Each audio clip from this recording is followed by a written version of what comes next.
Entre le mouvement BDS et le chanteur Matisse Yaou, le choix a été vite fait pour les organisateurs de Rototom Sunsplash, le plus grand festival de reggae d'Europe, qui prend place chaque année du côté de Benicassim, tout près de Valence en Espagne. Initialement prévu pour le 22 août, les organisateurs du festival ont déprogrammé le concert de l'artiste américain de confession juive après que ce dernier a refusé de se conformer à une exigence: soutenir une déclaration en faveur des droits des Palestiniens à un État. Une démarche qui fait suite aux pressions du mouvement de boycott d'Israël BDS Espagne, bien que les organisateurs de Rototom Sunsplash s'en défendent. Quelques heures après leur décision d'annuler la représentation du chanteur et alors que la polémique enflait sur la toile, les organisateurs ont décidé de réagir sur les réseaux sociaux.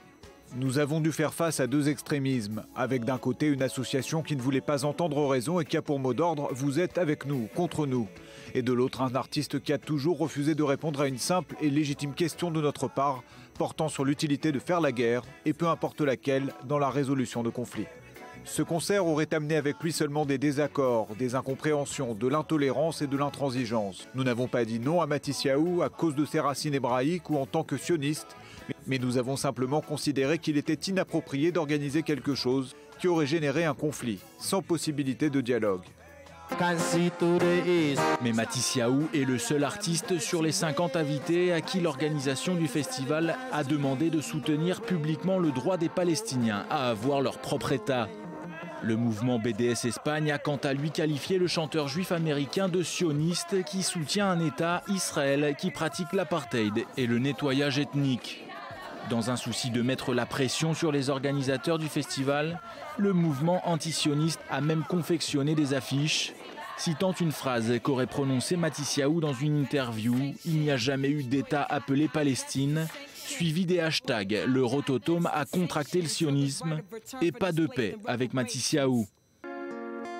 L'artiste de son côté s'est aussi exprimé sur les réseaux sociaux à la suite de la réaction officielle postée par les organisateurs du festival. Ils m'ont demandé d'écrire une lettre ou de faire une vidéo dans laquelle je devais justifier mes positions sur le sionisme et le conflit israélo-palestinien dans un souci d'apaiser les responsables du BDS.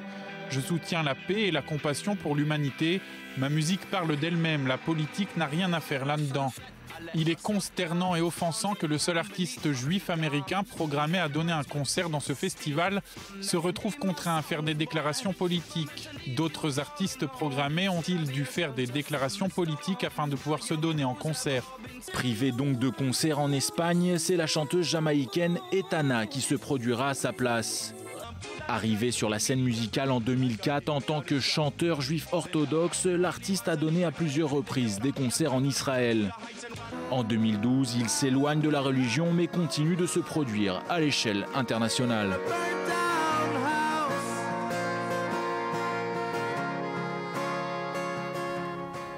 Alors pour évoquer cette polémique, eh bien, un autre artiste israélien avec nous, Shmoulik, bonsoir. Bonsoir. Il se trouve que vous connaissez en plus Matisse Yaou. Il faut quand même essayer de comprendre à quoi on a affaire là. Parce que BDS, on dit, c'est un mouvement qui s'en prend à Israël, au sionisme. Et là, on est clairement dans un autre cas de figure.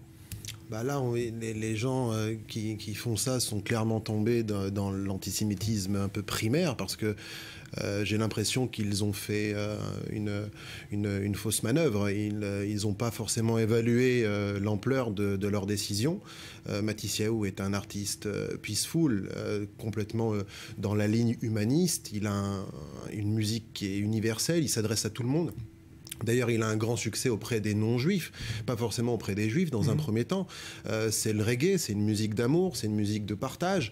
Là, clairement, on a affaire à un couac qui révèle en quelque sorte que tout l'antisionisme qu'on entend depuis des années est en fait un antisémitisme, et il faut appeler les choses par leur nom. On est dans l'anti-humanisme, et par rapport à une organisation qui se réclame humaniste, on est vraiment dans le n'importe quoi.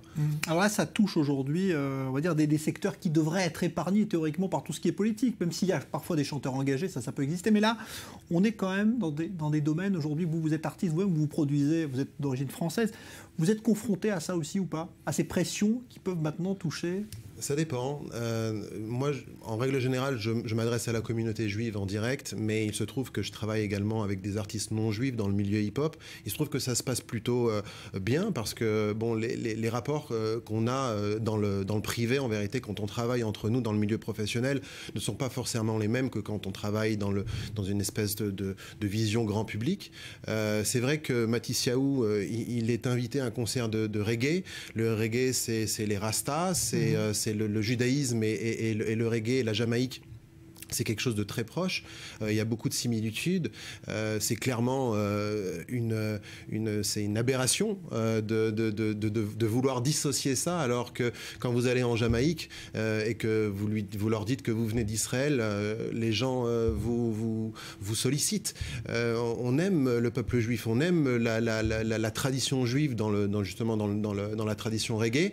Et Matisse Yaou apporte une grande part à l'édifice de cette musique. Et je trouve ça vraiment dommage, déplorable, et lui-même l'a très bien dit. On est face à une situation qui, voilà, appelons un chat, de l'antisémitisme brut. Oui, parce que là, on voit bien que c'est uniquement lui qui a été visé. On n'a pas demandé à un artiste russe ou venant de je ne sais où de se justifier des actes de Poutine. Là, c'est vraiment parce qu'il est juif qu'on lui demande. Alors, on n'a jamais demandé à un artiste pro-palestinien de désavouer la cause palestinienne pour participer à un gala qui soutiendrait dans son ensemble la communauté israélienne ou juive, par exemple. On est dans enfin, je veux dire, c'est intersidéral ce qui se passe. Donc, en même temps, je pense que c'est quelque chose qui arrive aujourd'hui pour nous alerter, pour nous donner une espèce pour allumer une lumière, pour nous dire, réveillons-nous, on a affaire à des gens qui sont clairement hypocrites, qui sont clairement pas en phase avec leur sujet. Arrêtons forcément de leur trouver des circonstances atténuantes quelque part, et soyons forts par rapport à ça. On est dans un mois où on se prépare, justement, nous, le peuple juif, à changer d'année. On est bientôt à Rosh Hashanah.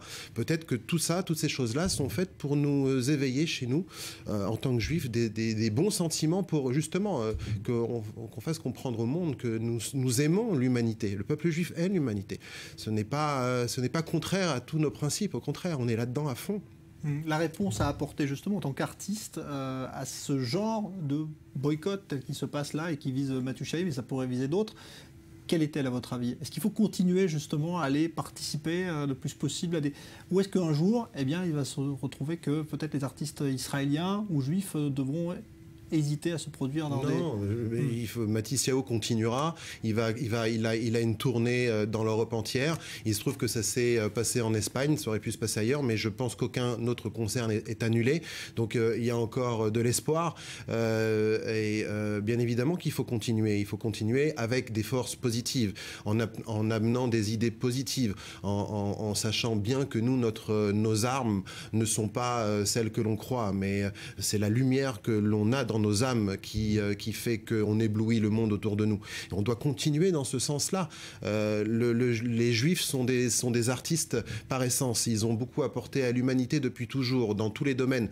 Pourquoi les empêcher de le faire si bien? Au contraire, essayons de nous unir et aller au-delà. Le problème politique est un problème politique. N'importe qui vous le dira. Même ici en Israël, on peut avoir des avis sur ci, sur ça, mais on sait très bien qu'on est manipulé d'une certaine manière, qu'on nous dit pas tout, ou on nous raconte un petit peu des sornettes sur tout ce qui se passe. On le sait au fond de nous. Essayons justement, au travers l'art, au travers toutes ces choses-là, la musique, et Matisse Yaou, c'est quelqu'un de très respectable que je respecte énormément, qui fait une musique extraordinaire, qui arrive à ouvrir le cœur de beaucoup de non-juifs justement à la spiritualité, parce que ces textes sont versés dans le spirituel.